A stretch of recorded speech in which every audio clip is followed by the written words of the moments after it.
का स्वदेशी उत्पादन 70 लाख टन बढ़ाने के लिए 6 उर्वरक संयंत्रों का उद्धार किया जा रहा है। FCIL के गोरखपुर, सिंदरी, तलचर और रामागुंडम संयंत्र, HFCL की बरौनी इकाई और BVFCL की नामरू फोर्थ। सोने पर सुहागा ये है कि देश में अब बनेगा सिर्फ नीम लेपित यूरिया, क्योंकि इससे होगा किसानों का फायदा ही फायदा। अनाज का उत्पादन 10% तक बढ़ेगा। बढ़ेगी 10 से 15% नाइट्रोजन क्षमता।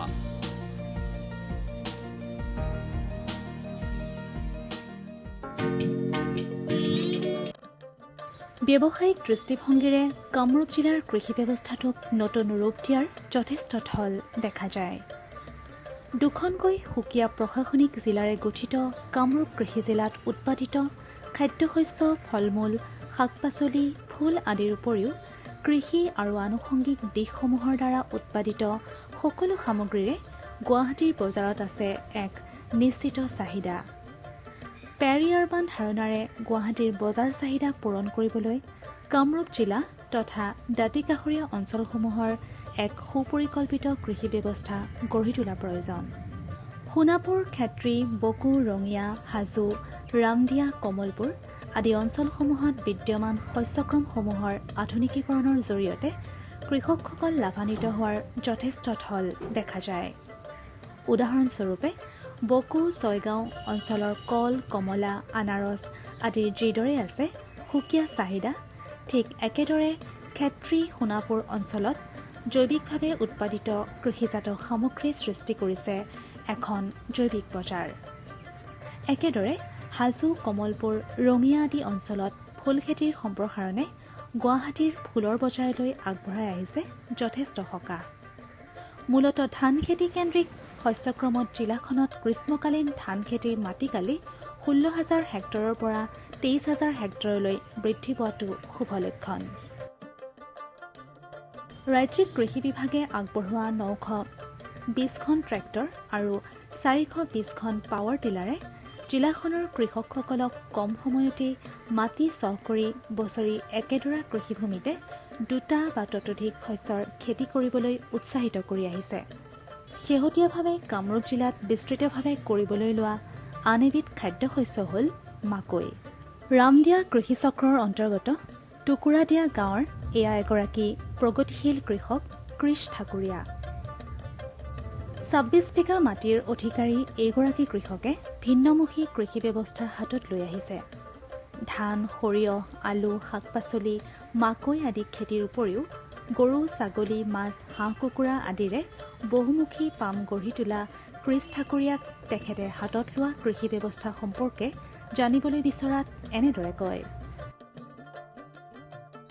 মই 26 বিঘা মাটিৰ মোৰ 2টা ফিচাৰী আছে, 2টা মূৰত, আৰু বাকী বহাগৰ এতিয়া মই আলুৰ খেতি আছিল, আলু আৰু সৰিয়হ আছিল।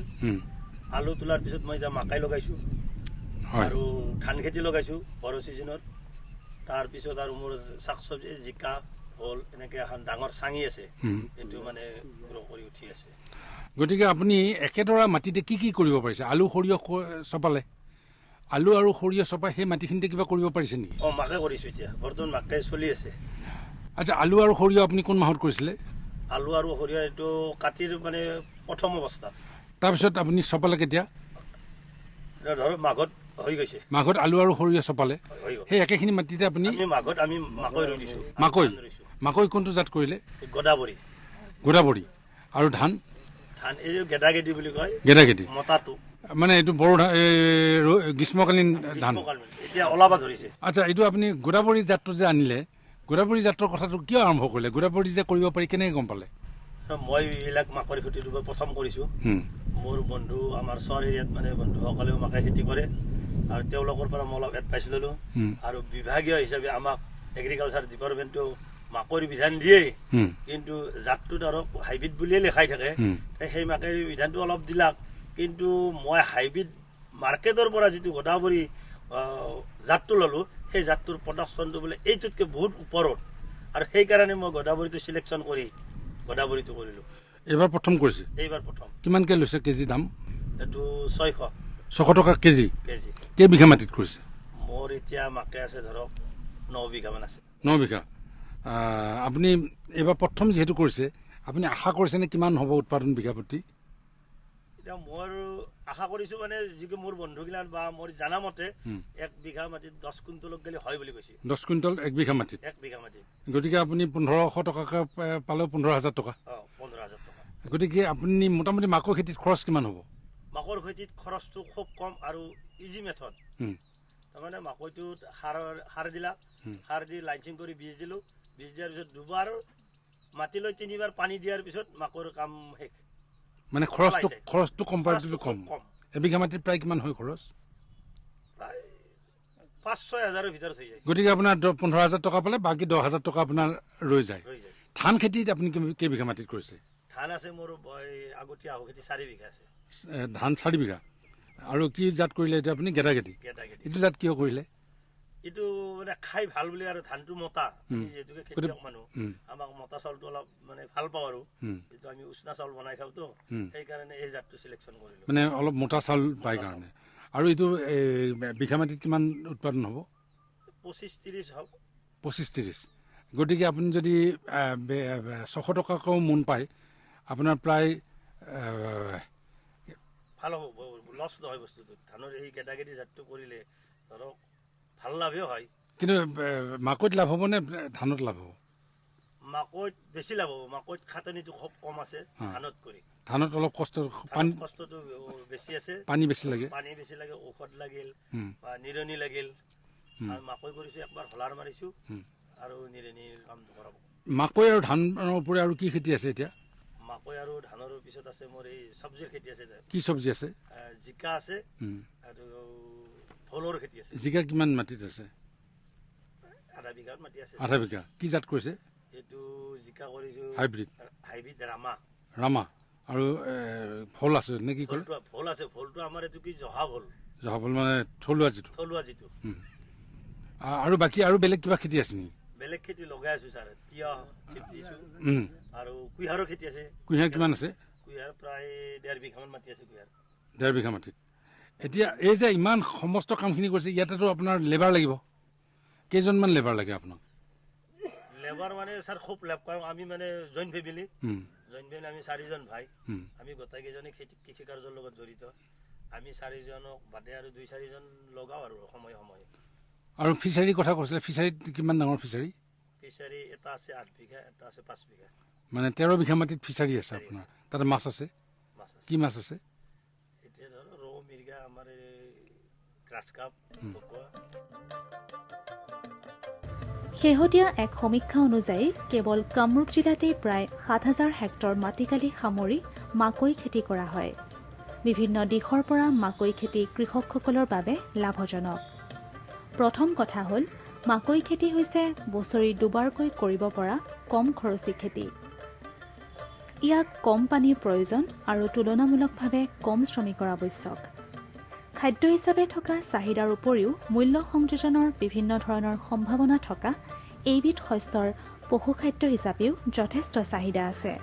কামৰূপ জিলাৰ কৃষি ব্যৱস্থা তথা জিলাখনত জৈৱিক কৃষিৰ সম্ভাৱনীয়তা সম্পৰ্কে জানিবলৈ দি জিলা কৃষি বিষয়া ভাৰত চন্দ্ৰ ৰাজবংশীয়ে এনেদৰে কয়। ইয়াতে 2খন জিলাত খেতি বুলি ক'লে আমি প্ৰধান শস্যটো আমাৰ ধান, আহু ধান, শালি ধান দুটাই কৰে। তাৰপিছতে এতিয়া নতুনকৈ আমাৰ যিটো কমাৰ্চিয়েল খেতিৰ ভিতৰত এতিয়া নতুনকৈ আহি আছে আমাৰ মাকৈ। মাকৈটো আগতে কম আছিলে, যোৱা বছৰ আছিলে আমাৰ কামৰূপ, মই এইটো আমাৰ ৰুৰেলৰ কথা মই স্পেচিয়েলি কৈছোঁ, 6,340 হেক্টৰ আছিলে। কিন্তু এইবছৰ বাঢ়ি গৈ এইটো আমি দেখিছোঁ যে 7,000 হেক্টৰ ক্ৰছ কৰিব। আৰু আগতে যিখিনি কৰিছিল এতিয়া কমপ্লিটলি কমাৰ্চিয়েলি মানুহে কৰিব ধৰিছে। এই মাকৰ উৎপাদন যথেষ্ট বেছি ইয়াত। প্ৰতি বিঘাত 10 কুইণ্টলটো সাধাৰণ, ইয়াতে 19 কুইণ্টল 20 কুইণ্টল পৰ্যন্ত আমি দেখা পাইছোঁ ইয়াত। তাৰমানে এইটো এটা ভাল ৰেকৰ্ড। গতিকে আপুনি ক'ব খুজিছে যে খাদ্য শস্য হিচাপে ধান আৰু মাকৈ এই দুটা সমানে সমানে আগবাঢ়ি গৈ আছে? নিশ্চয় নিশ্চয়। ধানটো খাদ্য শস্যৰ ধানটো, মাকৈটো খাদ্য শস্যৰ উপৰি ইয়াক যিটো কমাৰ্চিয়েল ভেলু আছে, এই ধৰক পল্ট্ৰি ফিড, কেটল ফিড বা কিছুমান ইণ্ডাষ্ট্ৰীত লৈ যায় ইয়াৰ পৰা ডাইৰেক্ট। তেনেকৈ যোৱা বছৰ তেনেকৈ আমি মাৰ্কেট লিংকেজ কৰি দিছিলোঁ। এইবছৰ ইতিমধ্যে আমি আৰম্ভ কৰিছোঁ। যিখিনি আমাৰ মাকৈ খেতিয়ক আছে তেখেতসকলৰ লগত যোগাযোগ কৰিছোঁ, ইণ্ডাষ্ট্ৰীৰ লগতো যোগাযোগ কৰিছোঁ। যোৱা বছৰ লকডাউনৰ কাৰণে দাম কম পাইছিলে। মাকৈ বেল বুলি ক'লে কোনটো বেল?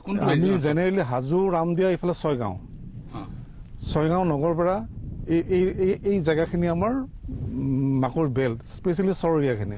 আৰু বাকী যদি আমি হৰ্টিকালচাৰ বুলি ক'লে আমি যাব লাগিব বকো ছয়গাঁও আৰু ছয়গাঁও, আৰু তাৰোপৰি হাজো ৰামদিয়াত আছে ভেজিটেবল স্পেচিয়েলি বকো ছয়গাঁও, আৰু আপোনাৰ ধৰক সেইফালে খেতি আমি মেট্ৰত আমি যাব লাগিব, সোণাপুৰ খেতি সেইটো চাইডত যাব লাগিব। এইটো হ'ল মানে হৰ্টিকালচাৰ। আৰু আপুনি ভেজিটেবল বেল্টৰ কথা ভেজিটেবল বুলি ক'লে আমি বকো ছয়গাঁও, তাৰপিছত ৰামদিয়া, হাজো, এইটো বংশৰ এইটো অঞ্চলত যথেষ্ট পৰিমাণে হয়। তাৰপিছত ৰঙিয়া মহকুমাতো কোনো কম নহয়, তাতো হয় চাফিচিয়েণ্ট। তাৰোপৰি আমাৰ এইফালে ৰাণী ব্লকত যথেষ্ট ভেজিটেবল হয়। আৰু স্পেচিয়েলি আমি কামৰূপ ডিষ্ট্ৰিক্টত আমি ক'ব লাগিব কল খেতিটো, যিটো মালভোগ কলৰ খেতি, প্ৰায় 4,500 হেক্টৰৰ আমাৰ ইয়াত মালভোগ কল খেতি হয়। সেইটো হয়তো কামৰূপ ডিষ্ট্ৰিক্ট স্পেচিয়েলি তাৰমানে মালভোগ কল ইয়াত কৰা হয়। সেইটো জেনেৰেলি বকো ছয়গাঁৱত কৰা হয়। এতিয়া এই যে আপুনি ক'লে বহুত বিভিন্ন ধৰণৰ খাদ্য শস্য আৰু হৰ্টিকালচাৰেল ক্ৰপছৰ ওপৰত, ইয়াৰ উপৰি আপুনি গুৱাহাটী কামৰূপ দুয়োখন জিলাৰ এটা ডাঙৰ সুবিধা হ'ল গুৱাহাটী মহানগৰীখন মাৰ্কেট হয়, তাতে ফুলৰ এখন বৃহৎ বজাৰ আছে। নিশ্চয় হয়। গতিকে আপোনাৰ ক'ৰবাত ফুলৰ তেনেকৈ প্ৰকাশ আছে? আমাৰ এই হাজো ব্লকতে আছে। আমাৰ ইয়াত যথেষ্ট ফুলৰ খেতি কৰা হয়, আৰু ঠিক তেনেকৈ ফুলৰ খেতিৰ কাৰণে আমি APC এটা গঠন কৰি দিছোঁ। তেওঁলোকে এটা প্ৰায় 400মান সদস্য লৈ বৃহৎ এটা এৰিয়াত ফুলৰ খেতি কৰি আছে ইয়াত। আৰু এই ফুলৰ যিখিনি মানে প্ৰডাকশ্যন হয় গোটেইখিনি আমাৰ গুৱাহাটী মাৰ্কেটতে চেল হৈ আছে এতিয়া। গতিকে এতিয়া আপোনাৰ ধৰক প্ৰথম কথা হৈছে খাদ্য সুৰক্ষাৰ কথা, ফুড ছিকিউৰিটিৰ কথা কওঁ। মানুহৰ ফুড ছিকিউৰিটি বা খাদ্য সুৰক্ষাৰ কাৰণে আপুনি কোনকেইটাৰ ওপৰত বেছি গুৰুত্ব দিছে? এতিয়া সদ্যহতেতো আমি নিশ্চয় প্ৰথমতে ক'বই লাগিব ধান খেতিটো ক'বই লাগিব। ধানৰ ক্ষেত্ৰত কি কৰিব খুজিছে? ধানৰ ক্ষেত্ৰত আমাৰ ইতিমধ্যে এৰিয়া এক্সপানশ্যনটো কৰিব লগা বিশেষকৈ নাই আৰু, কিন্তু এৰিয়া এক্সপানশ্যনটো আমি কৰিছোঁ যে কিছুমান চামাৰপেডি এৰিয়াটো বাঢ়ি গৈ আছে। আগতে আছিলে আমাৰ প্ৰায় 16,000 হেক্টৰ, এতিয়া প্ৰায় 23,000 হেক্টৰ আমাৰ চামাৰপেডি আহি গৈছে এতিয়া। এইটো এটা ভাল লক্ষণ এটা। এইটো চামাৰপেডি এৰিয়াটো বাঢ়ি গ'ল, গতিকে আল্টিমেটলি ধানৰ এৰিয়া তেনেকৈ হ'ব। খালীপেডি এৰিয়াটো একেই আগৰ সমানে আছে, সেইটো তেনেকুৱা বঢ়াৰ কোনো লক্ষণ নাই। কিন্তু এইবিলাক ক্ষেত্ৰত আমি দেখিছোঁ যে খেতিয়কসকলক মেকানাইজেশ্যনৰ বহুত প্ৰয়োজন। নিশ্চয় আপোনালোকে মানে আপোনাৰ জিলাখন মেকানাইজেশ্যনৰ কেনেকুৱা মানে ডিমাণ্ড? মেকানাইজেশ্যনৰ এতিয়া সদ্যহতে ট্ৰেক্টৰৰ ডিমাণ্ডটো যদিও বহুত বেছি আছিলে, আমি চিফ মিনিষ্টাৰ স্পেচিয়েল প্ৰগ্ৰেমত আমি যিখিনি ট্ৰেক্টৰ দিলোঁ, কিমান দিলে? প্ৰায় এতিয়ালৈ প্ৰায় 920খনমান আমাৰ ট্ৰেক্টৰ তেনেকৈ দিয়া হ'ল ৰেভিনিউ ভিলেজত। বাকী কিছু ভিলেজত আমি এপ্লিকেশ্যন নাপালোঁ বা তেনেকুৱা ভাল গ্ৰুপ নোলোৱাৰ কাৰণে থাকি গ'ল। তাৰোপৰি আমি এই RKVY, BGRI আৰু হৰ্টিকালচাৰ মিছনত আমি পাৱাৰ টিলাৰ দিলোঁ। যোৱা বছৰত প্ৰায় 420খনমান আমি দিছোঁ পাৱাৰ টিলাৰ। আৰু বিভিন্ন স্কিমত ধৰক এই হেণ্ড স্প্ৰেয়াৰে হওক, বেটাৰী অপাৰেটেড স্প্ৰেয়াৰ হওক, এনেকুৱা আমি দি আছোঁ। কিন্তু কৃষকসকলে কৈছে আৰু ধৰণৰ তেওঁলোকক মেচিন লাগে।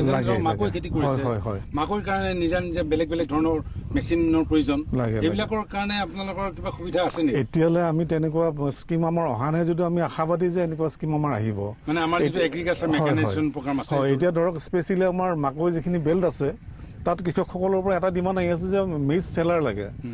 মাকৈটোৰ পৰা মাকৈটো এৰুৱাব পৰা যিটো মেজ চেলাৰটো লাগে। তাৰ উপৰি আহি আছে আমাৰ সৰিয়হ খেতিৰ বেল্ট, ঠিক তেনেকৈ আছে। প্ৰায় 16,000 হেক্টৰ আমাৰ সৰিয়হ খেতি হয়, কিন্তু কৃষকসকলে বিচাৰি আছে যে অইল মিল লাগে, মিনি অইল মিল লাগে। সেইটো আমি দিব পাৰিলে ভাল হয় তেতিয়া, কাৰণ আমাৰ এতিয়া যিহেতু আমাৰ যিখিনি আমাৰ সাধাৰণ জনসাধাৰণে সদায় পিয়ৰ বস্তু খাব বিচাৰে, এডাল্টেড বস্তু খাব নিবিচাৰে। যদি আমি গাঁৱতে তেনেকুৱা কিছুমান অইল মিল আমি স্থাপন কৰি দিব পাৰোঁ, আমাৰ জনসাধাৰণে সেই তেনেকুৱা তেল খাই নিশ্চয় ভাল পাব। এতিয়া পিয়ৰ খাদ্যৰ কথা কোৱাৰ লগে লগে মনত পৰিছে যে অৰ্গেনিক ফাৰ্মিঙৰ ওপৰত আপুনি কিবা গুৰুত্ব দিছে? অৰ্গেনিক ফাৰ্মিঙৰতো আমাৰ এতিয়া যিটো সোণাপুৰ খেতি বেল্ট আছে, তাতো স্পেচিয়েলি অৰ্গেনিকৰ ওপৰত তেনেকৈ আমাৰ FPC আছে তাত, নৰ্থ ইষ্ট অৰ্গেনিক্স বুলি, তেওঁলোকে কৰিয়ে আছে তাত। তাৰ উপৰি অৰ্গেনিক যিহেতু আমাৰ যিখিনি কমাৰ্চিয়েল কাল্টিভেশ্যন হয়, ভেজিটেবল বা ফ্ৰুইটখিনি স্পেচিয়েলি মই নকওঁ, ভেজিটেবলৰ ক্ষেত্ৰত কৈছোঁ। ভেজিটেবলত নিশ্চয় অৰ্গেনিকটো 100% ছাকচেছ নহ'ব এতিয়াও, আমাৰ যিখিনি কমাৰ্চিয়েলি কৰে। তথাপিতো আমি তেওঁলোকক কৈছোঁ যে যিখিনি জুডিচিয়াছ মানে ফাৰ্টিলাইজাৰ সেইখিনি এপ্লাই কৰিব কৈছোঁ। আৰু যিবিলাক ধৰক ইনচেক্টিচাইড, এই মানে পোক নিবাৰক মানে যিবিলাক মানে কেমিকেল, আমি তেওঁলোকক এডভাইচ দিছোঁ যে যিবিলাক মানে ৰেচিডুৱেল এফেক্ট কম, তেনেকুৱা ধৰণৰ তেওঁলোকক এপ্লাই কৰিবৰ কাৰণে আমি পৰামৰ্শ দিছোঁ। মানে IPM INM ৰ ওপৰত আমি গুৰুত্ব দিছোঁ আৰু এৱাৰনেছ আমি কৰিব আৰম্ভ কৰিছোঁ তেনেকুৱা। কামৰূপ জিলাত ইতিমধ্যে খেত্ৰীৰ তেতেলীয়া, সোণাপুৰ, বকো, ছয়গাঁও, হাজো আদি অঞ্চলত বিভিন্ন শস্যক কেন্দ্ৰ কৰি FPO, FPC গঠনৰ কাম চলি থকাই নহয়, এনে গোটসমূহে ব্যৱসায়িক ভিত্তিত কৃষি কৰ্মত ব্ৰতী হৈ কৃষি বাণিজ্যিকৰণৰ কামতো আগবাঢ়িছে। কামৰূপ জিলাত FPO গঠনৰ প্ৰয়োজনীয়তা আৰু এনে FPO গঠন আৰু পৰিচৰ্যাত বিভিন্ন দিশ সামৰি জিলাখনৰ সহকাৰী কৃষি সঞ্চালক মহম্মদ ইউছুফ আলীয়ে এনেদৰে কয়।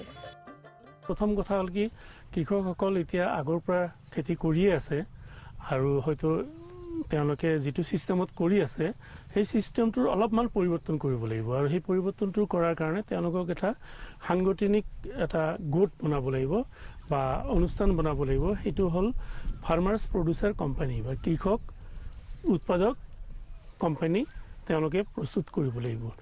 তেতিয়া তেওঁলোকৰ মাজত এতিয়া আমি চাব লাগিব কৃষকৰ দুটা দিশ আছে। এটা দিশ হ'ল আমাৰ এচাম পুৰণা চাম আছে আৰু নতুন চাম কিছুমান কৃষি ক্ষেত্ৰত আগবাঢ়ি আহিব বিচাৰি আছে।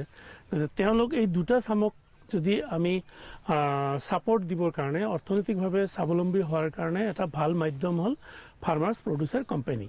আৰু এই কোম্পানীটোৰ উদ্দেশ্য হ'ল তেওঁলোক এক প্ৰকাৰ কৰ্পৰেটৰ নিচিনাও আৰু কোঅপাৰেটিভৰ নিচিনা। গতিকে দুটা বস্তু ইয়াত সংযোজন কৰা হৈছে। ভাৰত চৰকাৰ, অসম চৰকাৰে ইয়াৰ ওপৰত বেছিকৈ গুৰুত্ব দিয়া হৈছে।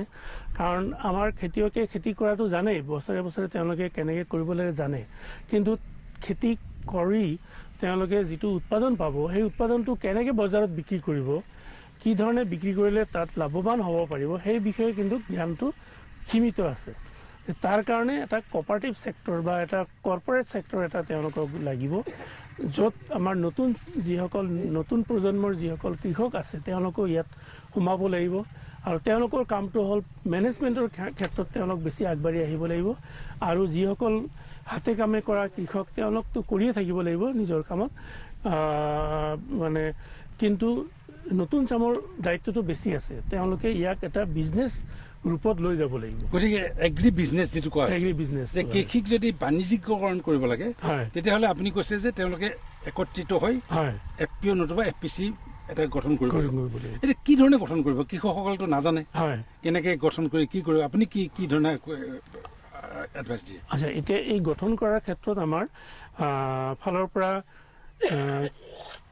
কিছুমান নিয়ম নীতি আছে। তাৰে ভিতৰত মানে প্ৰথমতে কিছু মানে কি ধৰণে এইটো মানে কিমান খেতিয়ক হ'ব লাগিব FPC এটা হ'বৰ কাৰণে? FPC এটা হ'বৰ কাৰণে মিনিমাম 200 পৰা 300 মানুহ হ'লে লাগিব কৃষক। আৰু তাত মানে কোম্পানী যদি হয় তেতিয়াহ'লে তেওঁলোকে 5জন বৰ্ড অফ ডাইৰেক্টৰ মেম্বাৰ লাগিব আৰু 5জন প্ৰমোটাৰ লাগিব। আৰু এইখিনি মানুহ একগোট হৈ পেলাই সুন্দৰ এটা নাম দিব লাগিব। FPC বা FPOটোৰ FPCৰ ক্ষেত্ৰত এটা ধুনীয়া নাম এটা দিব লাগিব।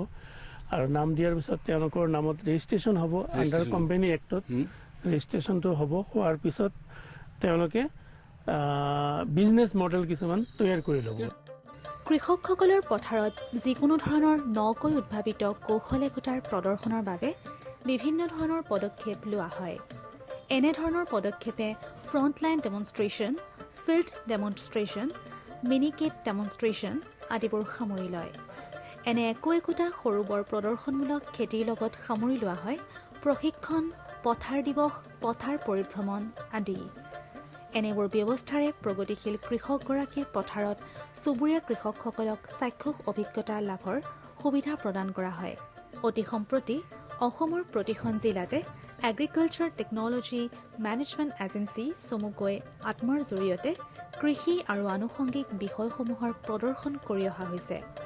মূলতঃ বজাৰমুখী উৎপাদনী ব্যৱস্থাৰ ওপৰত গুৰুত্ব দি হাতত লোৱা প্ৰদৰ্শনমূলক কৃষিৰ বিষয়ে জানিবলৈ হাজো উন্নয়ন খণ্ডৰ ব্লক টেকন'লজি মেনেজাৰ অনিল মেধিয়ে এনেদৰে কয়। আমি আমাৰ ডিপাৰ্টমেণ্টৰ ফালৰ পৰাতো বিভিন্ন ডেমনষ্ট্ৰেশ্যন চলি থাকে। ধানৰ ডেমনষ্ট্ৰেশ্যনো চলে, মাকৈ ডেমনষ্ট্ৰেশ্যন চলে আৰু আমাৰ CSS আত্মাৰ আণ্ডাৰত আপোনাৰ বিভিন্ন ধৰণৰ শাক পাচলিৰ মানে ডেমো চলে, জিকা, ভেন্দি, বেঙেনা, বিলাহী এনেকুৱা চলে। আকৌ CSS আত্মা বুলি ক'লে যিহেতু এলাইট চেক্টৰটো সামৰি লোৱা হয়, গতিকে ইয়াতে হাঁহ, উন্নত জাতৰ হাঁহৰ বা উন্নত জাতৰ মুৰ্গী তেনেকুৱা ডেম'বিলাক দিয়া যায়। আৰু এপাৰ্ট যিখন স্কিম আছে আমাৰ এগ্ৰি বিজনেছ ৰুৰেল ট্ৰেন্সফৰ্মেশ্যনৰ প্ৰজেক্ট, সেই আঁচনিৰ অধীনত বিভিন্ন ধৰণৰ মানে ডেম'বিলাক ইয়াতে অকল হাজো উন্নয়ন খণ্ডতে নহয়, গোটেই অসমতে চলি আছে।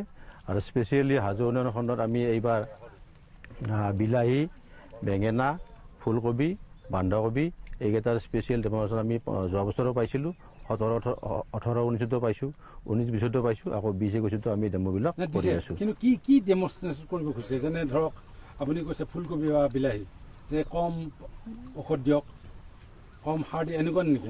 হয় ছাৰ, এইবাৰ এই ডেমনষ্ট্ৰেশ্যনবিলাকৰ মেইন উদ্দেশ্যটো হৈছে মানে IPM চিষ্টেমত। IPM চিষ্টেম মানে আৰু স্পেচিয়েলি আমাৰ যিবিলাক দুটা বস্তু আমি কেমিকেলটো যাতে খুব কম পৰিমাণে খেতিয়কখিনিয়ে ব্যৱহাৰ কৰে, আৰু তাৰ সমান্তৰালভাৱে যাতে আমাৰ যিখিনি মানে আমাৰ IPM যিখিনি আমাৰ মানে অৰ্গেনিক আছে, যিবিলাক জৈৱিক মানে যিবিলাক বস্তু আছে, যাতে সেইবিলাক ব্যৱহাৰৰ ক্ষেত্ৰত যথেষ্ট পৰিমাণে গুৰুত্ব দিয়ে। যেনে এইবাৰ আমি ডেমনষ্ট্ৰেশ্যনবিলাকত আমাৰ ডিপাৰ্টমেণ্টৰ ফালৰ পৰা আমাক দিছিলে blue sticky trap, yellow sticky trap, pheromone trap কৰিছে ছাৰ। আলুৰ ক্ষেত্ৰত মানে ছাৰ একচুৱেলি 0 টিলেজ যিটো আমাৰ আছিলে, হাল নোবোৱাকৈ যিটো মানে খেতি কৰিব পাৰি, সেইটোত আমি বিশেষকৈ গুৰুত্ব দি আছোঁ, আৰু মানুহ খেতিয়কখিনি যথেষ্ট আগ্ৰহান্বিত হৈছে।